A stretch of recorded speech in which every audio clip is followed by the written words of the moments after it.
오늘 하나님의 말씀은 누가복음 22장 24절에서 38절까지 말씀입니다. 또 그들 사이에 그중 누가 크냐 하는 다툼이 난지라 예수께서 이르시되 이방인의 임금들은 그들을 주관하며 그 집권자들은 은인이라 칭함을 받으나 너희는 그렇지 않을지니 너희 중에 큰 자는 젊은 자와 같고 다스리는 자는 섬기는 자와 같을지니라. 앉아서 먹는 자가 크냐 섬기는 자가 크냐? 앉아서 먹는 자가 아니냐? 그러나 나는 섬기는 자로 너희 중에 있노라. 너희는 나의 모든 시험 중에 항상 나와 함께한 자들인즉 내 아버지께서 나라를 내게 맡기신 것 같이 나도 너희에게 맡겨 너희로 내 나라에 있어 내 상에서 먹고 마시며 또는 보좌에 앉아 이스라엘 12지파를 다스리게 하려 하노라. 시몬아, 시몬아, 보라, 사탄이 너희를 밀가루로 사려고 요구하였으나 그러나 내가 너를 위하여 내 믿음이 떨어지지 않기를 기도하였노니 너는 돌이킨 후에 네 형제를 굳게 하라. 주여, 내가 주와 함께 오게도 죽는 데에도 가기를 각오하였나이다. 베드로야, 내가 네게 말하노니 오늘 닭 울기 전에 네가 3번 나를 모른다고 부인하리라. 그들에게 이르시되 내가 너희를 전대와 배낭과 신발도 없이 보내었을 때 부족한 것이 있더냐? 없었나이다. 이제는 전대에 있는 자는 가질 것이요 배낭도 그리하고 검 없는 자는 겉옷을 팔아 살지어다. 내가 너희에게 말하노니 기록된 바 그는 불법자의 동류로 여김을 받았다 한 말이 내게 이루어져야 하리니 내게 관한 일이 이루어져 가미니라. 주여 보소서, 여기 검 둘이 있나이다. 족하다. 어제 말씀이 성만찬에 대한 말씀이에요.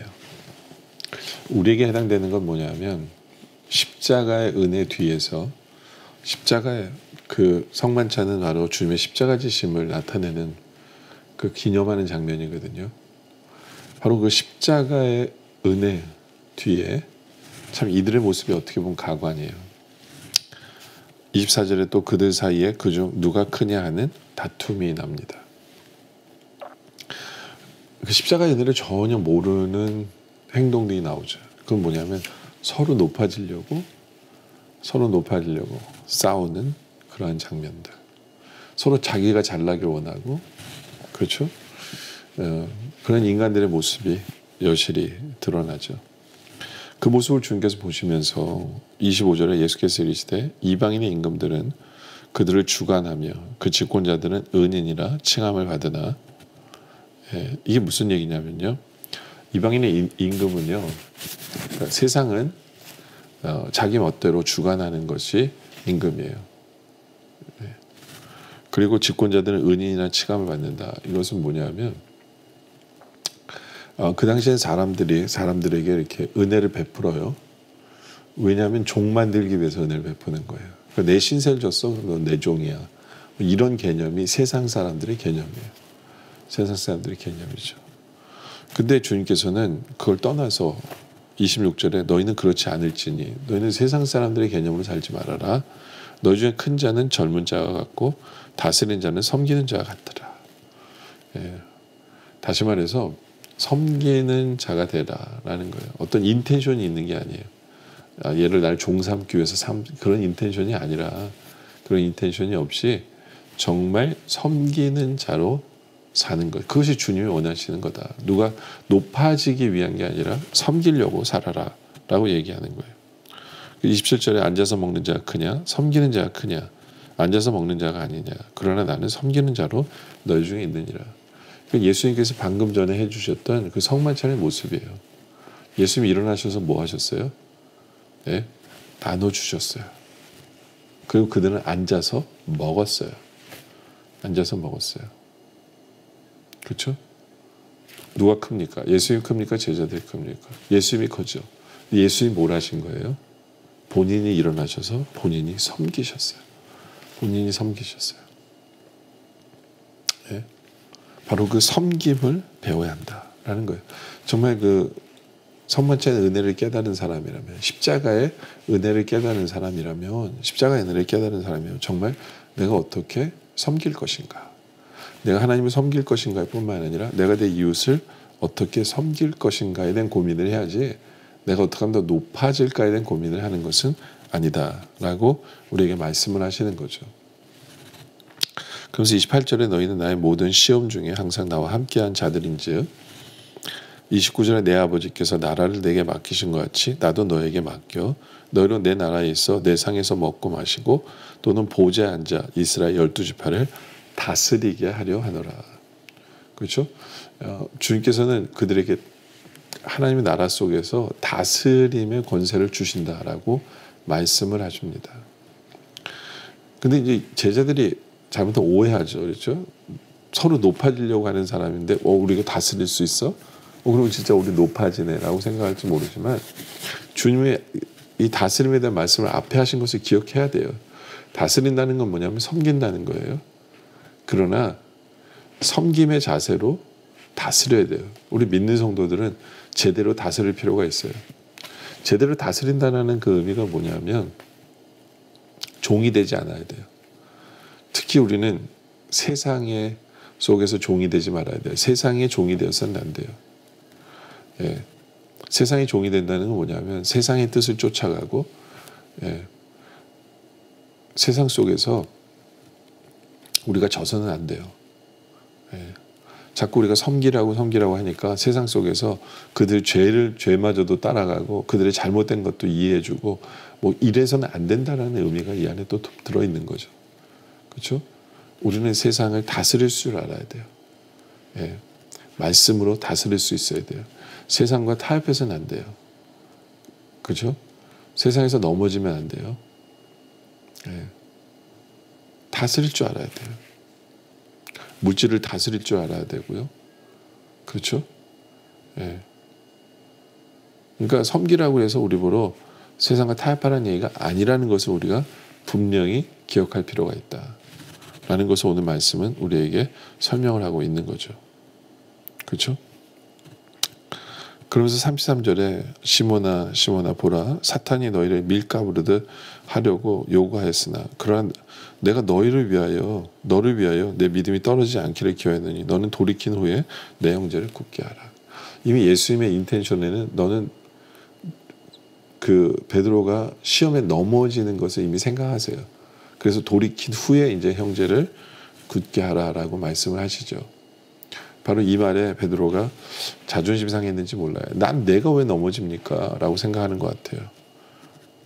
그 33절에 그가 말하되 주여 내가 주와 함께 오게도 죽는 데에도 가기를 각오하였나이다. 참 베드로는 방금 전에도 누가 크냐고 싸움에 휘말리고 시험에 넘어지는 사람이에요. 넘어지는 사람이에요. 근데 예수님께서 이렇게 지적하니까 그것도 못 참는 교만한 거죠. 한마디로 말하면 교만이에요. 나는 언제든지 넘어질 수 있기 때문에 주님의 그 말씀이 필요하고 주님의 은혜를 되새김이 필요하다. 이렇게 살아야 되는데 베드로는 그게 아니에요. 그냥 바로 그냥 저는 안 넘어져요. 저는 안 넘어져요. 그러니까 34절에 이르시되 베드로야 내가 내게 말하노니 오늘 닭 울기 전에 내가 3번 나를 모른다고 부인하리라 라고 주님이 딱 넘어질 거라고 얘기해 주시죠. 넘어질 거라고. 그러면서 35절에 예수님께서 그런 얘기를 하세요. 그들에게 이르시되 내가 너희를 위하여 전대와 배낭과 신발도 없이 보내었을 때 부족한 것이 있더냐. 이르시되 없도다. 이르되 없었나이다. 그렇죠? 예전에 아무것도 안 가져갔을 때 주님께서 채워주셨어요. 채워주셨어요. 그러니까 그걸 믿으라는 거예요. 주님께 채워주시면 믿어라. 그것이 기억이 되어서 믿음이 되어라 라고 얘기하세요. 그러면서 36절에 이제는 이르시되 이제는 전대에 있는 자는 가질 것이요 배낭도 그리하고 검 없는 자는 겉옷을 팔아 살지어다. 이게 무슨 얘기냐면 예전에는 사람들이 주님을 따르는 사람들이 많았을 때에는 아무것도 가지지 않고 나갔을 때 그 사람들이 제공해 주셨어요. 물론 하나님이 알고 또 은혜로 그 모든 것을 체험을 받았죠. 근데 이제는 세상이 그렇게 녹록하지 않을 거라는 거예요. 나가도 아무것도 주지 않을 거고 너희 앞에 고난이 준비되어 있다라는 얘기를 지금 하시는 거예요. 고난이 준비되어 있다. 그러니까 너희가 서로 높아지려고 하는 이런 것에 포커스 두지 말고 이제는 나 때문에 고난을 받는 것을 생각하면서 그것을 고난이 다가오기 때문에 받을 준비를 하라라고 주님께서는 말씀하시는 거예요. 예. 근데 주님이 검 없는 자는 겉옷을 팔아 살지어다라고 얘기를 하시는 이게 검을 사용하라는 것이 아니라 그만큼 위험이 다가온다라는 얘기를 하신 거거든요. 하신 거예요. 근데 이 말 때문에 이제 나중에 베드로가 검을 뽑죠. 그래서 검을 사용하죠. 그때 주님이 그게 뜻이 아니었는데라고 이제 얘기를 해 주십니다. 그렇죠? 그래서 내가 너에게 말하노니 기록된 바 그는 불법자의 동류로 여김을 받았다 한 말이 내게 이루어져야 하리니 내게 관한 일이 이루어져 감이라. 그렇죠? 예수님께서 이제 그 불법자들과 함께 십자가에 달려 죽으시는 일이 다가온다는 얘기예요. 예, 그리고 이제 핍박이 다가온다. 근데 제자들이 38절에 잘 이해 못하고 그들이 어찌하되 주여 보소서 여기 검 둘이 있나이다. 대답하시되 족하다 하시니라. 예, 그러니까 검 두 개면 된다라는 얘기가 아니라 야 너의 생각과 너의 말이 그냥 지금은 그 정도로 그냥 족하다. 너의 생각이 잘 이해하지 못하는 정도로 족하다라고 얘기하시는 거예요. 근데 주님께서는 분명히 지금 말씀하고 싶은 게 뭐냐면 이제는 고난도 받을 준비를 하라라는 거예요. 주님을 따른다는 것은 고난이 따른다는 것을 기억하라 라는 것을 말씀하시는 거거든요. 바로 왜 베드로가 주님을 3번 부인합니까? 고난받는 게 두려워서거든요. 고난받는 게. 그러니까 앞부분에 분명히 성찬식을 통해서 십자가의 은혜에 대해서 우리에게 알려주셨어요. 그렇죠? 그럼 더 이상 우리는 누가 높으냐 낮으냐가 아니라 어떻게 섬길 것인가에 대한 고민하는 우리들이 되어야 되고 어떻게 세상 속에서 세상에 넘어가지 않고 세상을 오히려 다스릴 거에 대한 생각을 우리가 해야 되고요. 그리고 무엇보다 우리 앞에 고난이 있을지라도 예수를 믿음으로 하는 고난이 있을지라도 그 고난을 피할 생각이 아니라 도망갈 생각이 아니라 고난이 있어도 주님을 제대로 섬길 수 있는 그 결단이 바로 십자가의 은혜 때문에 있는 바로 우리 모두가 되어지시기를 주님의 이름으로 축원합니다. 기도드리겠습니다. 아버지 하나님, 말로만 그리스도의 보혈의 은혜, 십자가의 은혜가 아니라 그것이 정말 우리에게 은혜가 되기에 이제는 우리의 삶이 변화되게 하여 주시옵소서. 높아지려고 하는 것이 아니라 어떻게 하면 주님처럼 섬길까를 고민하는 우리들이 되게 하여 주시옵소서.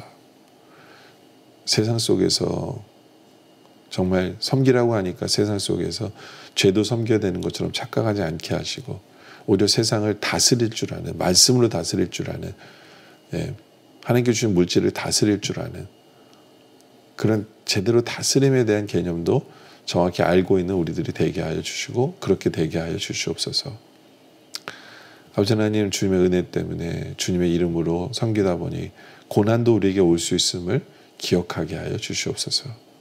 그 고난을 두려워서 주를 모른다고 도망가는 일 없게 하여 주시옵소서. 주를 믿기 때문에 우리가 져야 될 십자가를 질 줄 아는 우리들 되게 하여 주시옵소서. 오늘 말씀에 감사드리며 계속된 기도 속에 주님 함께 하시길 바라며 예수님의 이름으로 간절히 기도드립니다. 아멘.